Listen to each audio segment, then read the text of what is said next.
What is up, everybody? Welcome back to another edition of NFL Turf Talk. It was a solo show yesterday. We're back to the duo today, breaking down this Ravens-Bills game later on in the afternoon for you guys, and we're going to take a peek back at yesterday's action. The Chiefs head back to the AFC title game yet again, and the Washington Commanders walk into Detroit and walk out with a 14-point victory. Jared Goff throws 3 picks. We're going to break down that action as Washington awaits the winner of the Eagles and Rams game today to figure out who they will match up with in the NFC title matchup. Guys, if you're new to the channel, if you want to be interactive like my man D-Rab is doing in the comments right there, make sure to follow us on Twitter at DSM_media. Check out the link tree in our bio. It'll take you to every social media platform we're on. Check out the YouTube link specifically. It's the best and only spot to get your thoughts, comments, and questions pulled up here with us. So if you want to be interactive, subscribe, like, follow, whatever you're going to do. We appreciate each and every one of you. My man, happy Sunday. Happy divisional round. And what is going on? Yes, sir. Happy divisional round. Happy Sunday. Game day's finally here, but an eventful weekend so far, man, to say the least. We got several narratives coming out of Saturday between the Chiefs and the refs. That popped up again. You got some Texans talking some stuff there. Troy Aikman was very vocal during the broadcast as well. Then you get to the late night game, man. The upset happened of the weekend. Everybody was looking at today kind of as the upset day, right? But they get Saturday kicked off with a major upset in Detroit. And we're going to get into all of it. But, yeah, man, an eventful Saturday. I'm feeling good this Sunday morning. I'm feeling confident. But ready to get into this with you, man. Break this all down. Yeah, man. But happy Sunday, brother. Yes, sir. Let's do it. We only have a few more left. We only have 3 real important Sundays left of season 3 of Turf Talk, and then it'll be on to season 4 as we continue to move and chug along here. But let me ask you this: is it weird to have the tequila in the Eagles mug? Is it weird? No. Let me ask you this. Yeah. I'm not a tequila guy. You are. Is there a bad spot to put tequila? Is there really a bad place to put any alcohol, if we're being honest? Guys? Not really. I figured the snowflake Eagles mug, it fit the scene today, especially here in Philadelphia. But yeah, starting the morning right. We're having some tequila sunrise. Tequila and what? It's tequila and pink lemonade, man. A little bit of lime juice. So it's pretty sharp. All right, tequila's the one thing I can't that I kind of refuse to do, but you'll get it with age, man. Yeah. I got some years on you. You'll get there. But before we get into that, I first of all, more important to us, right? That night game in Detroit with the Commanders. Yeah. But also obviously the more fascinating one to discuss. Before we get to that, let's take a look at the Texans Chiefs game. This game was a disaster. We had it on at the bar and background noise, missed, a little bit of the fourth quarter, whatever. But obviously I'm up to date. I have X, I have Twitter, I have social media. I've seen what took place later on and throughout this game.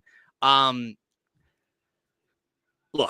Patrick Mahomes is one of the greatest quarterbacks I've ever watched. Maybe the greatest talent I've ever watched.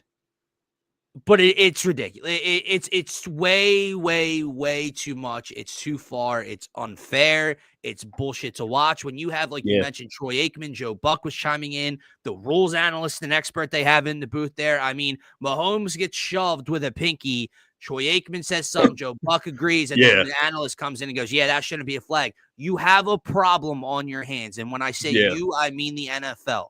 That is such a disgrace in the biggest moment of the Texans season. How much did Houston outgain? It's not why. I don't want to just put it on that and say that's why they lost the game. They were down by 9 with 8 seconds left. But how much did Houston outgain Kansas City in this game? Let me just double check here. They outgained them by, I believe, over 100 yards. Am I wrong? Total yards. Yeah, man, 336 total yards for the Houston Texans to 212 for the Kansas City Chiefs. Now, you can look at it this way, right?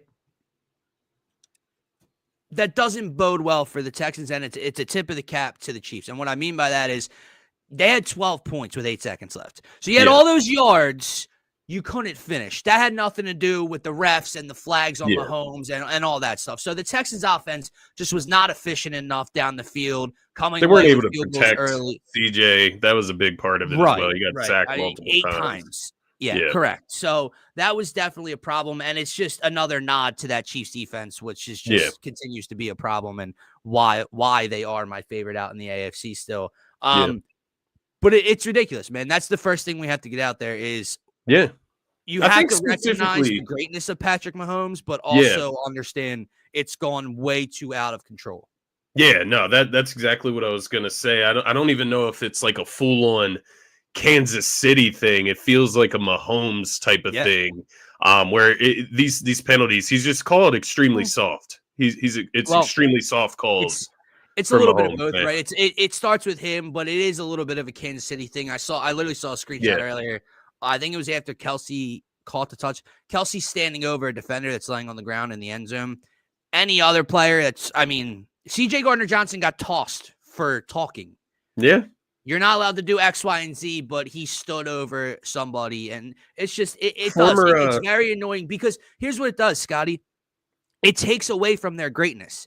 It makes people question, would they have won? Would they have accomplished this if this doesn't go in their favor? I still think in a large majority of these, when you go back and you look at all the calls Mahomes has gotten over the last couple of years, in a large majority, they're still going to win those football games. But it takes away from the greatness that Patrick Mahomes and the Kansas City Chiefs have accomplished over the last couple of years. It's just, it's very frustrating, man. And when it happens to your team in the biggest moments in win or go home scenarios, it makes you sick to your stomach because it's out of your control. And people that work within the league and these organizations agree.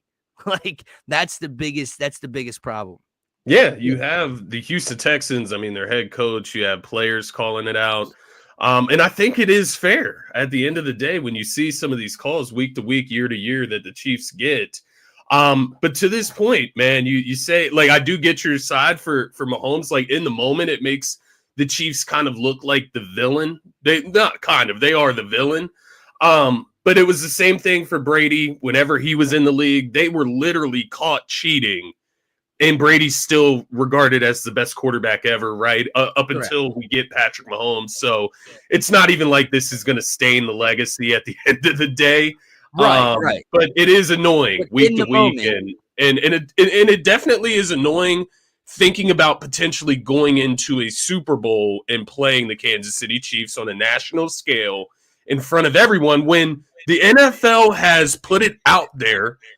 Christmas Day there were calls that went the Chiefs' way that helped them get a W, and they're not afraid to do it in front of everyone. That's what concerns me. Seth Joyner, former Eagle, right? He pointed out something that is just so interesting. Everything else is publicized. Player fines, different rulings for different flags that are thrown, but not the referee grades week to week. That's private. We don't give that to the public. Yep. And I would love to know why. Yep. Scotty, they're not full time. The NFL doesn't have full-time officials. What are we talking about? Yeah, it doesn't make sense in the biggest league in America. So it definitely, you go back and see, that's the problem, right? They win this game at home. They're going to their however many consecutive AFC title games. They're the 1 seed again. They lost really one game this year with their starters that meant anything, right? So this fantastic season, they're undefeated at home. They end up winning by 9. But all you see on social media is the calls. Complaints. And here's the thing, man. What happened yesterday, and I do want to move on. I don't want to chime on the officiating for too long here, but it wasn't anything that happened yesterday where it was like a late hit and you could kind of see it, but of course Mahomes gets the call. Bro, the push out of bounds where he visibly throws his arms up in the air like this, throws the football, moves his back like he's Jalen Brunson trying to get to the bucket or something. It was very NBA-like, yes. They give him that call. And then the other one, I get to maybe if you have a bad angle, you see him sliding, even though he slid late, he's sliding, whatever. Dog, they hit each other. Yeah. They didn't didn't hit even his make head. contact with Patrick Mahomes. They hit each other. Yeah. And you called them for the penalty. Yeah. And then you had the other one where he fumbles the snap, and then he picks it up, and then he runs up the middle. What did they get? Did they get him for going high? Well, I don't even know what they called. Yeah. I'm not sure, man. I'm not sure. That's the one where Troy Aikman goes, out. "Oh, come on." And it's Yeah. Troy Aikman was speaking on it heavily yesterday. They were not shy. But yeah, I do think at the end of the day, it's like you said, I would have took the Chiefs going into this game regardless. But it kind of stains the win, at least for right now. Maybe just this week we think about this, and maybe it is a narrative going forward, though. After the Texans players and the coach says something about it, maybe it is a narrative going forward. And I do feel it because, like, if you're the Texans, you're already down going into Kansas City and taking on the Chiefs, and then you just can't get just a little bit of a fair shake. They doubled up their penalty. I think it was 82 yards to 29 or 39 penalty yards for the Chiefs. 82 to 29. I mean, 8 penalties for 82, 4 for 29 for the Chiefs. So. First of all, I'll say this: 8 for 82. It is a lot, but it's not something astronomical. The 4 for 29 is just ridiculous. 29 total penalty yards. How does that even? The Chiefs didn't do anything in this game. Yeah, that's. Their defense did show up, though. Their defense did show up, to your point, got after the quarterback. And that's been their calling card all season. It's been their defense. Yeah. But another interesting thing, man, I'm interested to see how people talk about Patrick Mahomes this week. Didn't throw for 200-plus yards. Let me ask you this. 175. Let me ask you this. Jalen Hurts has Patrick Mahomes' stat line from yesterday, today, in an Eagles win. What's the conversation tomorrow? Right. What's the conversation? You know what it is. But he's the last quarterback that you trust. I know we're going to get to that game. I know we're going to get to that game. Jared Goff threw 3 interceptions last night in a loss. Anyone hear about that? You think we hear about Jared Goff in a big moment tomorrow, or do you think we're going to hear about Jalen Hurts throwing for 170 yards tomorrow? Or they'll talk about Dan Campbell. They'll blame it on him. It's not Jared Goff's fault. Dan Campbell set him up. Yeah. It is funny how quarterbacks are talked about, man. It'll be interesting. Fucking believable. The only other thing I was going to bring that up. I'm glad you did. The only other thing I would say is Kelsey. We questioned it. He's going to turn back the clock. 7 for 117 of Mahomes' 177 yards. With the tutty. Pastor, we're going to talk about this game on the next show. Tune in. I want to get this out there. You guys are 7-point underdogs for a reason. I just want you to recognize that. I'm giving you maybe a 3% chance to win the game today. Maybe 3%. So again, we'll talk about it in a little bit. But since we're talking about numbers, if Hurts has that stat line, have you seen Matthew Stafford's play in snow or rain? Scotty, you sent me those numbers. Yeah, I did. So we'll talk about them. We'll have some fun with the pastor. We'll have some fun, and then the Commanders, he's close, man. He's close to the household dream. The problem is we get to run through both of them and end their dreams over the next 2 weeks. That's going to be the fun part. All right, enough talking. Can I be honest? This Chiefs game it was boring. No, it was the penalty. The penalties might have given us some personality because without it, it was a boring divisional round. I did cash a great lay in this one. I laid Ertz touchdown with Kelsey touchdown, man. $20 paid $120. So that was beautiful in this game. So that was the one exciting part, which I think that happened. Excuse me, not Ertz touchdown. I said the wrong name. That was late night. So last night I got Ertz and Laporta. Early on in the day, I got Mixon and Travis Kelsey. My bad. I was getting confused with my lays, but got both of those plays yesterday, which was beautiful. So that was the exciting part. But the Chiefs, I think it's the Chiefs, man. I think they are a boring team, quite honestly. I think that when the Eagles are winning games and they're playing the way that they play, I think the Eagles could be viewed as boring. I think that's what good teams do. Yeah. That's what good teams do. Good defensive teams, right? They don't allow the big plays. They don't allow the control of the time of possession. So it does get a little bit boring if they're not taking as many risks themselves. So yeah, I can All right. see it there. Let's get to the second game because to Martian's point, we got to get through this because I'm too amped and I got to get to the game that means everything today. But last night, I will give the pastor some credit in this regard, okay, and give his lovely wife some credit as well. I'm not all aboard the train, but Jaden Daniels is legit. Yeah. Do I think he should be given in his rookie year like even crazier than CJ Stroud treatment last year for what he accomplished? No. That game last night was impressive. Let's just call it what it is. It was fucking impressive. Yeah. He was impressive in Tampa Bay. The kid's got some stones, man. He does. And he played a clean game, very efficient, 300 passing yards. The way he can use his legs. I'll backtrack. I will admit when I was wrong. I got to give Jaden Daniels a little bit more credit. However, that Lions defense, like, I'm happy that the Commanders won because if we win, get to host the NFC Championship game. Yeah. I'm not going to lie to you, brother. I would love to play that defense next week. I know, just to put it out there. Defense, you know what I mean? Yeah. Swiss cheese, that defense is tissue paper thin. Yeah. And you know, an awful showing. Just while it came to my mind, you know what the post was that I saw this morning? It was a picture of Dan Campbell, and it said the Lions were beat up. And it was a graphic of like 16 players they had that were out or whatever. And it's just like, all right, man, like, give me a fucking break. But I do want to just follow up while you brought up Jaden Daniels, man, because I do, agree with you. I think he's really, really talented. And I hate to say that, obviously, as an Eagles fan, but that was really impressive. He's been really impressive all season. And I think to your point, I don't think that I would hype him up over like the amount that CJ Stroud was last year. But I think the hype that CJ Stroud got last year is what Daniels deserves. Like, he doesn't deserve more. Right. And I'm not saying that I'm locking Daniels in as like this top 7 quarterback either, because to your point, CJ Stroud was good to great last season. In his rookie year, in his second year this season, really struggled.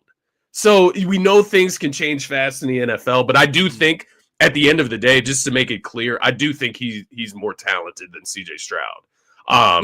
Can just do more. I mean, the way he was throwing the ball last night.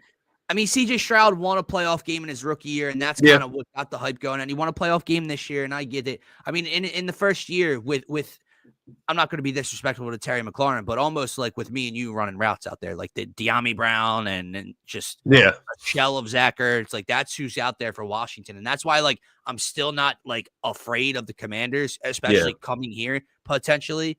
But what he's doing with less in his first year, going to the NFC title game, a shot to go to the Super Bowl, how efficient he is, how clean he's playing, the explosiveness with the legs, how hard he is to bring down. The kid's fucking legit, man. I can tell Pastor Rims is gonna get on my fucking nerves today. I can tell already, bro, because he's just so full of shit. The shit in the comments, bro. Like, you're so full of shit. If you can't look at the Commanders and see the way that Frankie Louvu plays football is dirty as fuck, then we can't talk to you, bro. Jalen Carter talks shit. He doesn't play dirty. Jalen Carter gets in your face. He doesn't play dirty. You can't name a play where Jalen Carter has done something dirty. He cannot name a play. Literally. The good news, that triggers me, bro, because that's major bias. Like, get the fuck out of here. What have the Eagles done this season that has been dirty? The fuck are you talking about? Frankie Louvu has targeted motherfucking quarterbacks' heads in the last 3 games that the fucking Commanders have played. He literally targeted Jared Goff last night. The commentators talked about the shit. He targeted Jalen Hurts in Philadelphia. Like, come on, bro. He's going to get on my fucking nerves on Eagles pregame. I can tell because he's full of shit. Just so Martian knows. Why we're going to dog them the fuck out today. Scotty and the good pastor are friends. So just so you know this.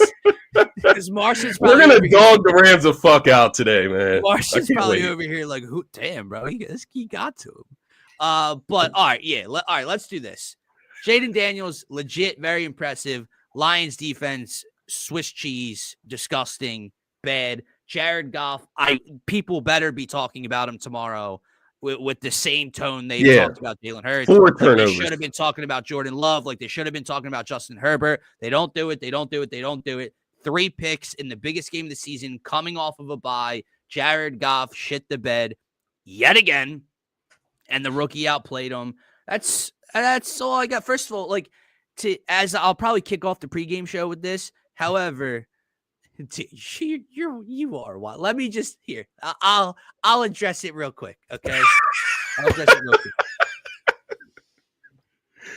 This playing football, like the Jalen injury specifically in Washington. Jalen Hurts was already on the ground, tackled by your teammate with his knees and legs wrapped up. And then you came helmet and shoulder first and drove his head into the ground. That's not playing football. You put him on the shelf for 3 weeks. That's not playing football. He did it in the first matchup too. Yeah. Frankie Louvu, the same player, did it in the first matchup. Just didn't result in concussion. Common ground on the Jared Goff thing last night. The point about Jared Goff is he threw a pick and he's in the play, right? Like I get it. He can get blocked. He can get thrown. To your point, though, Scotty, is there was already a Washington commander in Jared Goff's way. Yeah. And then you see Louvu just turn his attention because it's Jared, the quarterback. Yeah. And go up high and bury him and knock him out. He's not doing that to an offensive lineman. He's not doing it to a receiver. He turned his attention because of the player. That's not playing football. That's doing something different. Yeah. Say sorry. Yeah. We love Mama Rims. We love Mama Rims. Yes, sir. We love you. We'll probably touch on this game in the pregame show as well because it matters. All right, last game. We gotta move on to this pregame. Yeah, let's fly through this shit because I'm ready to get to the Rams Eagles, man. Ravens Bills, man. Yeah. I think it opened as Bills -1.5. It's now shifted to Ravens -1 in this game. Road favorites against Josh Allen and the Bills. Undefeated in front of Bills Mafia this year. The 2 leading MVP candidates. You have Derrick Henry, who rushed for almost 3,000 yards this year. James Cook has been a touchdown machine. Where are you leaning at in this game? We don't got to get in depth. We don't got to talk about matchups.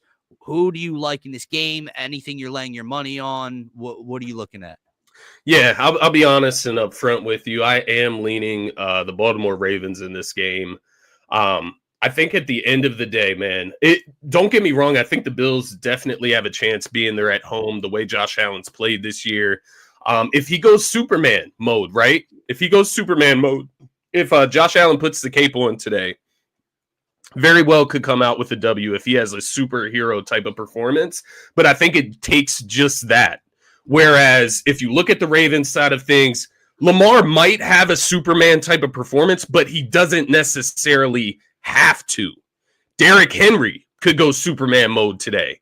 And that's my worry for the Buffalo Bills. I just don't think they're going to be able to stop that 2-headed monster of Lamar Jackson and Derrick Henry in that backfield. It starts with them and it opens everything else up. I think points will be scored in this game.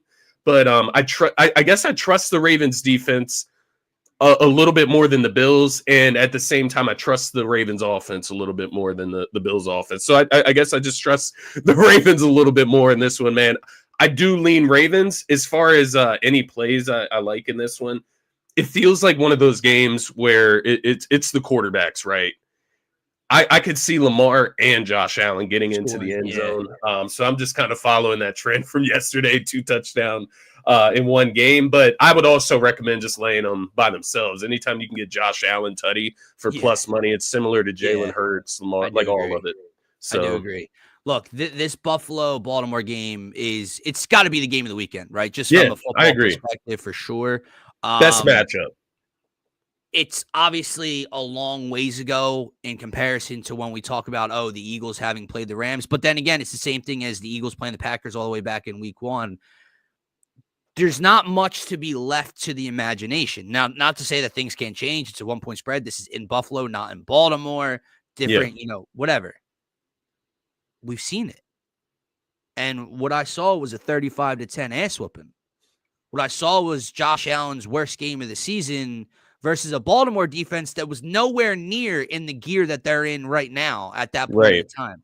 What I saw was Derrick Henry run for 200 yards against you. To your point, man, Lamar Jackson threw 18 passes in that game for 156 yards. Derrick Henry had 24 for $199 and a tutty. That's what we know.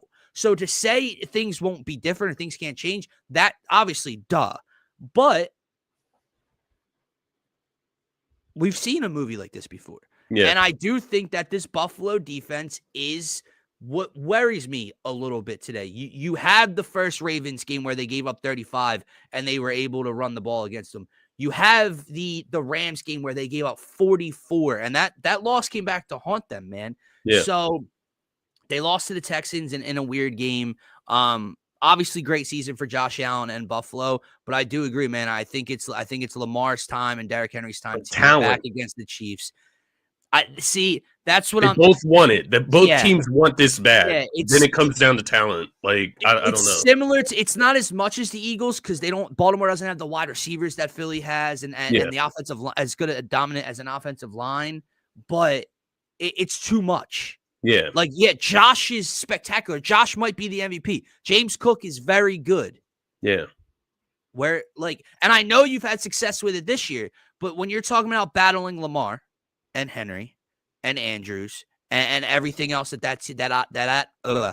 offense has, I just don't know if you have enough to, like Martian always says, line that shit up and go head to head, nose to nose, and come away with a win. Let me ask you this. Do you and I think from the way I'm gauging what you're saying, would you say that you trust Lamar more than Josh Allen in this moment, or would you not take it that far? I don't know that I would take it that far. We don't know that you can trust. Could Lamar have a meltdown? Could he throw 2 picks today? Yeah. Could that happen? Yeah, I think so. But I think Josh could do it in the same breath. Yeah, that's fair. Which one of these defenses shows up? Yeah. I do. I am leaning your way, man. I think you get a rematch of last year's AFC title game, except it's in Arrowhead, which is probably not going to bode too well for them. But we'll see. That'll be a game we're talking about next week. But you got King Henry now, right? Like that should be the addition. So that's kind of why I want the Ravens to win too, because I know the Bills had beaten the Chiefs. I know. I just feel like the Ravens are like the better contender. Like I feel like they have a better to go into Kansas City and get it done in the postseason. Yeah, yeah. Maybe I'm being unfair to Josh Allen, but that's just my honest feel for it. Honestly, maybe I'll tell you this: Buffalo has to stay with what they've done all year long, and that's get into third and manageables, third and threes, not third do and too twos, much, because that's where Josh just eats run the football. Legs. You almost, if they have 3rd and 4 or less, and then maybe they even have a 4th and 2, 4th and 1, you're not getting them off the football field right now. No. Josh is too much with his legs. Yeah. They will extend drives. They'll keep it going. You could argue the same for Baltimore, but it's been more of Buffalo's identity to get down in those 3rd and shorts, 4th and shorts, and do it. So, that's going to be a humongous way. Can they control the clock a little bit? Which quarterback plays the cleaner game? And then can James Cook be an X factor? Yeah. Can he make one big play in this game? Plays? Yeah. So that'll be it, man. Because Henry's going to. Yeah. But yeah, man. Ravens. And let's go talk about this Eagles-Rams game, brother. Yeah, let's do it. It's time to get to the serious business. D-Rab, Martian, everybody else that's in the comments right now. We appreciate you guys. If you are new to the channel, there's over 50 people in here right now. I know you're not all on the YouTube channel. Do us a favor. Do yourself a favor. Check out the link tree in our bio. Subscribe to the YouTube channel. Help us out. Help yourself out. And it gets you guys where we can see your comments. Because for whatever reason, Twitter, they'll allow a comment to come through every once in a while, but we can't see all of them. So make sure to subscribe, tap in. We appreciate each and every one of you. Let's go talk about this Rams-Eagles game. Peace out, everybody. Yes, sir. Go Birds.